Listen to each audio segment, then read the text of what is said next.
What is going on, everyone? Thank you so much for tuning in. I've been able to drive the 2019 Hyundai Veloster Turbo Ultimate for a whole week, and I've got 5 likes and 5 dislikes coming at you right now. Before I start this thing off, I want you to know that I have a full review of this car, all of the features, completely detailed, and an extended test drive, so please be sure to check that out. Now, in no particular order, starting with my likes, my like number 1 is the whole powertrain, transmission combo, everything as a whole. This 1.6 liter turbo has seemed really good. It's pretty responsive. This model has a 7-speed dual clutch transmission, which isn't great, but it definitely makes this car a little bit more sporty than a typical transmission would. And the 6-speed manual is available even on the base Veloster without the turbo. This engine, like I said, is pretty responsive, and you put your foot down, you even got a little bit of chirp right there. The road's a little bit wet, and in manual mode, you can actually chirp the wheels going into second gear. My like number 2 is kind of the infotainment as a whole. In particular, the fact that we get an infinity sound system, which is an 8-speaker system with a subwoofer that sounds pretty good on everything but the base model. And it even gives you Sirius XM and an 8-inch touchscreen, plus Apple Carplay and Android Auto.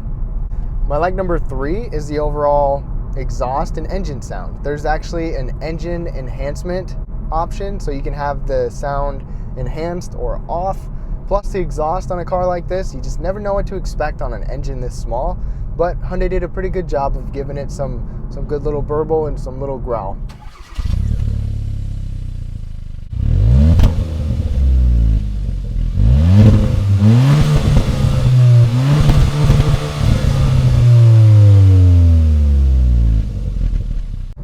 My like number 4 is the R-Spec option, the R-Spec trim. You can get the manual, you can get the turbo, all the funness, the sport tune suspension, a special shifter for a pretty good price. I would rather have that than this Turbo Ultimate, which is significantly more expensive.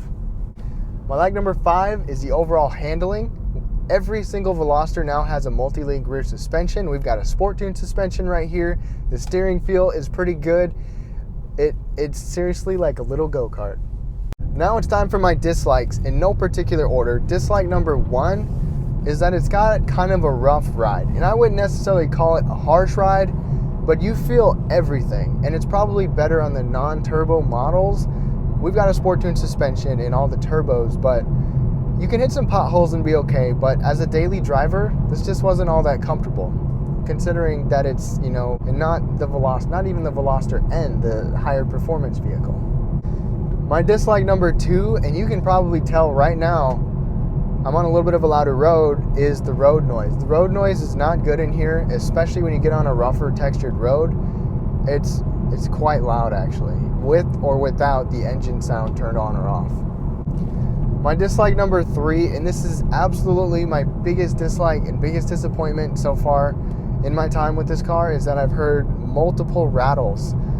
So since the time that I did the full review, I've heard rattles actually coming from this whole moonroof panel, the headliner, the passenger side door, the rear passenger door, even all the way back by the hatch. I can just hear multiple sounds coming out of here, and it bugs me, and it's something that I was really not expecting on a brand new car.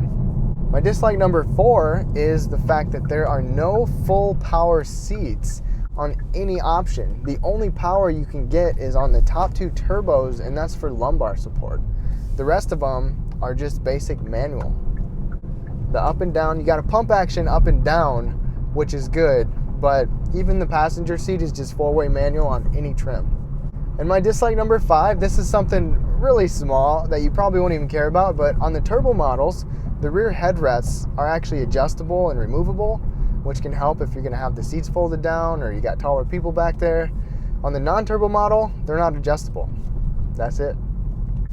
So those are my 5 likes and dislikes, mostly nitpicking on this car after spending a week with the 2019 Hyundai Veloster Turbo Ultimate. Like I said, I do have a full review. I want to hear some of your favorite or some of your least favorite things.